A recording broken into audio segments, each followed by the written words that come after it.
Welcome to my channel. నా ఛానల్ని first time కనుక చూస్తే ప్లీజ్ లైక్, షేర్, సబ్స్క్రైబ్ చేసేసుకోండి. నన్ను ఇంతలాగా సపోర్ట్ చేస్తున్న ప్రతి ఒక్కళ్ళకి పేరు పేరున కృతజ్ఞతలండి. ఈరోజు మేము ఇంట్లోనే పానీపూరి అయితే రెడీ చేసేసుకున్నాం. చూడండి, మేము రెడీమేడ్గా దొరుకుతాయి కదా, మనకి వడియాల్లాగే ఉంటాయి అన్నమాట. పానీపూరి బిళ్ళల్లాగా ఉంటాయి. అవి నూనెలో వేస్తే పానీపూరి లాగే ఉంటాయి. బయట తిన్న టేస్టే వచ్చిందండి. మేమైతే బఠానీళ్ళు కొన్ని ఉడకబెట్టుకొని వాటితో చక్కగా పానీపూరి వాటర్ తయారు చేసుకొని ఇంట్లోనే ఈరోజు ప్రిపేర్ చేసేసుకున్నాం. కొన్ని అయితే మేము మీల్ మేకర్స్ కూడా కొన్ని పెరుగు పానీపూరిలోకి మేము ఇంట్లో ఈరోజంతా బయట ఏమేమైతే దొరుకుతాయో మీల్ మేకర్స్ కూడా చక్కగా నానబెట్టేసాం. అవి కూడా ఫ్రై చేసేసి పెరుగు పానీపూరి చేసుకున్నాము. మళ్ళీ బఠానీ పానీపూరి చేసుకున్నాము. పండగ అనమాట మా ఇంట్లో ఈరోజు అంత బాగా చేసుకున్నాము. చాలా బాగా తిన్నాం. మా అమ్మాయి, మా అబ్బాయి, నేను కూర్చొని లాగిచ్చేసాం అనమాట. మీరు కూడా చూసేసేయండి ఎలా వచ్చిందో. చాలా బాగున్నాయి. ఇలా రెడీమేడ్గా దొరుకుతాయండి. ఇది చూడండి, అసలు ఒక్కటి కూడా పొంగకుండా లేవు, ప్రతి ఒక్కటి పొంగినాయి అనమాట.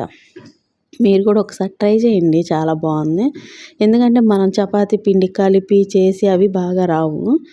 ఇదైతే బాగున్నాయి అసలుకి. మళ్ళీ కరకరలా ఆడుతున్నాయి. ఇదిగోండి, ఇంకా మీల్ మేకర్స్ నానబెట్టి పిండేసి నీళ్ళల్లోంచి చక్కగా పిండేసి చూడండి మొత్తం ఫ్రై చేసి ఉప్పు, కారం, కొంచెం లైట్గా ధనియా పౌడర్ వేసేసాము. అది ఫ్రై అయిపోయాక ఇంకా తీసేసి చక్కగా పెరుగు పానీపూరి అయితే తయారు చేసేస్తాం. ఇంకా దానికి మనకు వాటర్ తయారు చేసుకోవాలి కదండి. దానికోసం చూడండి, ఇందులో పుదీనా, కొత్తిమీర, లైట్గా 2-3 రెబ్బలు కరివేపాకు, అల్లం, పచ్చిమిర్చి మొత్తం వేసేసాం.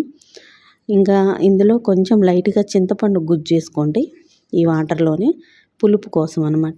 లేదంటే లెమన్ పిండి వేసుకోండి. మీరు లెమన్ అయినా వేసుకోవచ్చు, చింతపండు గుజ్జు అయినా వేసుకోవచ్చు. కానీ చింతపండు గుజ్జుకే టేస్ట్ వస్తుంది. లేదంటే కొంచెం చింతపండు నానబెట్టేసుకొని అది కొంచెం వేసుకోండి. వాటర్ అయితే తయారైపోయింది. సాల్ట్ వేసేసుకొని ఇంకా సన్నగా ఆనియన్స్ కట్ చేసుకోవాలి. కొత్తిమీర సన్నగా కట్ చేసుకోవాలి. కట్ చేసేసుకొని అవి చక్కగా కొంచెం వాటర్లో కొత్తిమీర వేసేసుకొని పక్కన పెట్టుకొని, ఇంకా పూరీస్ ఉంటాయి కదా, అవన్నీ మనం హోల్ పెట్టుకొని దాంట్లో మనకు నచ్చిన బఠానీ కొన్ని, మీల్ మేకర్ కొన్ని, పెరుగు పానీపూరి కొన్ని అన్నీ రెడీ చేసేసుకుంటున్నాం తినేయటానికి.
ఇదిగోండి ఇంకా అన్నిట్లో కొన్నిట్లో బఠానీ వేసాము, కొన్నిట్లో మీల్ మేకర్స్ వేసాము.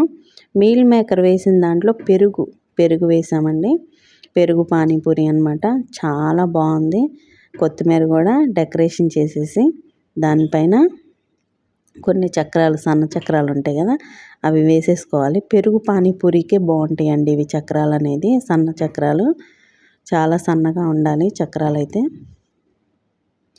చాలా టేస్ట్ అనిపించింది. ఇంకా అన్నీ రెడీ చేసుకొని కొంచెం ప్రాసెస్ అనమాట ఇది. చూడండి ఎంత బాగున్నాయి. నాకైతే చాలా బాగా నచ్చినాయి. బయట టేస్టే వచ్చిందనమాట. చాలా టేస్ట్గా అనిపించింది. చక్కగా ముగ్గురం కడుపు నిండా తినేసాం. చాలా ఎక్కువైనవి కూడా మాకు. మనం బయట ఒక ప్లేట్ తింటే ఇంకా తినాలనిపిస్తుంది, కానీ ఇంట్లో కూడా 4-5 తింటేనే కడుపు నిండిపోయింది. ఎక్కువైనవి కూడా మాకు. చాలా టేస్ట్గా వచ్చింది. మీరు కూడా ఎప్పుడైనా ఇలా ఇంట్లో ట్రై చేసి మీకు ఎలా వచ్చిందో నాకైతే కామెంట్ చేయండి. మాకైతే ఎక్సలెంట్గా వచ్చినాయి. మాకేంటంటే పూరీలు రెడీమేడ్గా తేవటం వల్ల ఇబ్బంది అనిపించలేదన్నమాట. అంతకుముందు ఒకసారి చేస్తే అవి బాగా రాలేదు. చపాతీలాగా రుద్ది ఒక గ్లాస్తో పూరీలు పొంగలేదు అంత బాగా. ఇంకా ఇలాంటి మంచి మంచి వీడియోస్ కోసం నా ఛానల్ని అయితే సబ్స్క్రైబ్ చేసుకోండి. Thank you. Bye bye.